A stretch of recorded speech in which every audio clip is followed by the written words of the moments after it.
Is asking a foreign leader to investigate corruption a crime? Some of our angriest, most partisan news anchors are claiming, of course, if Trump did it, it must be a crime. But in the legal world, the experts are divided. In fact, there's been a debate about it right here on this channel. We'll sort through it after the break. This Ukraine story seemed to come out of nowhere, and there's still really no consensus on what major parts of it mean. For example, legal experts appear to be split, even tonight, about whether the president's phone call with the Ukrainian president was illegal. So we wanted to get to the bottom of that, obviously. So last night, we asked Joe DeGenova on the show. He's a former U.S. attorney, and we put that question to him. He said, no, there's no evidence it's illegal at all. Well, that statement and some accompanying statements caused quite a firestorm, and so we've asked Joe DeGenova to come back tonight for an update. Joe, thanks so much for coming on tonight. So I want for our viewers who are not familiar with what exactly happened to know. So here's a quick update. So yesterday, Judge Andrew Napolitano, who is a legal analyst at Fox and a very nice guy, I will say, I've always liked him, went on one of our daytime shows and declared that the president's phone call with the head of Ukraine was a crime. Here's what he said. It is a crime for the president to solicit aid for his campaign from a foreign government. So that would be what that to which the president has admitted is in and of itself a crime. Yes. So that definitely got our attention. Of course, it's a crime. And so I asked you, because you prosecuted a lot of crimes, and for our viewers who didn't see it, here's what you said.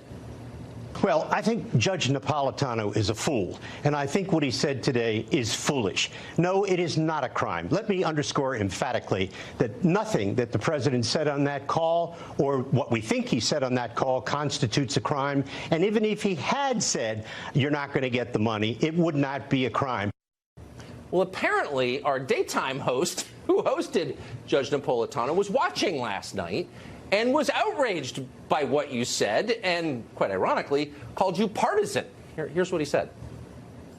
A partisan guest who supports President Trump was asked about Judge Napolitano's legal assessment.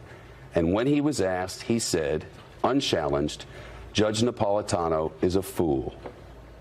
Attacking our colleague who's here to offer legal assessments on our air in our work home is repugnant.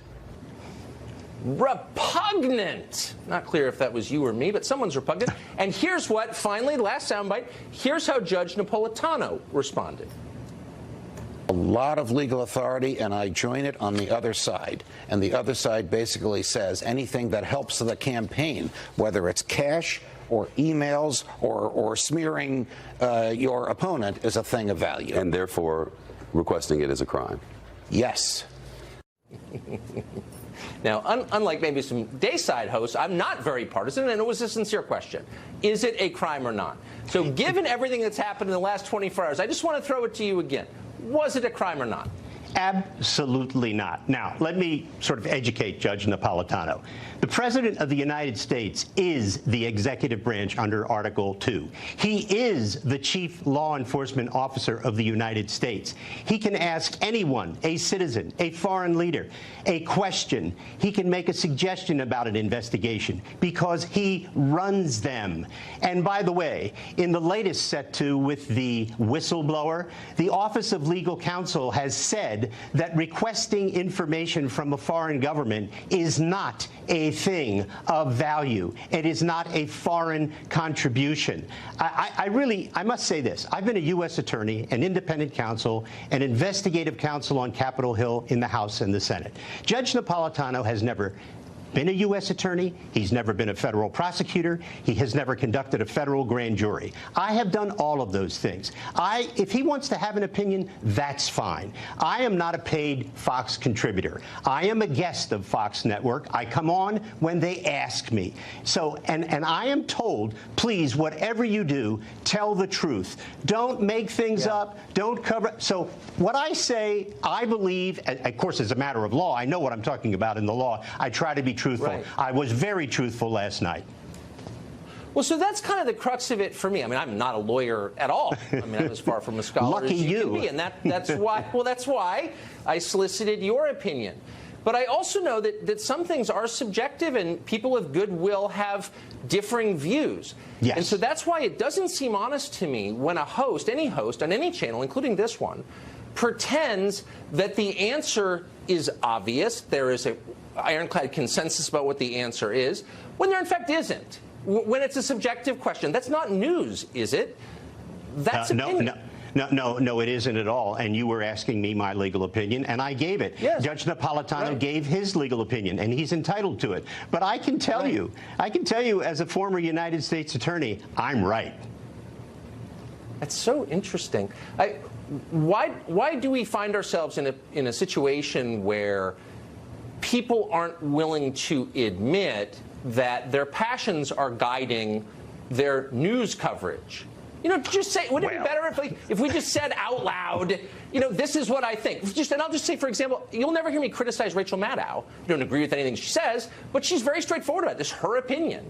Yes. Why wouldn't it be better if we all were that transparent about what's driving our shows?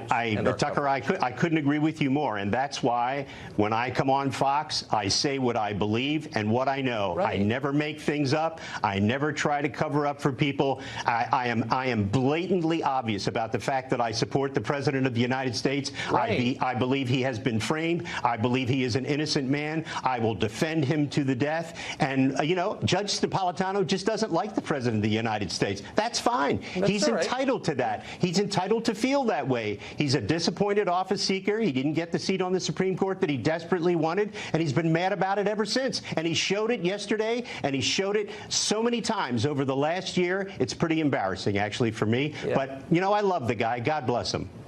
Well, I do, too. We invited him on tonight, by the way, and I will just say I agree with you. It makes people cynical. When you dress up news coverage, when you dress up, rather, partisanship as news coverage and pretend that, you know, your angry political opinions are news, you know, people tune out. They do. They know dishonesty when they see it.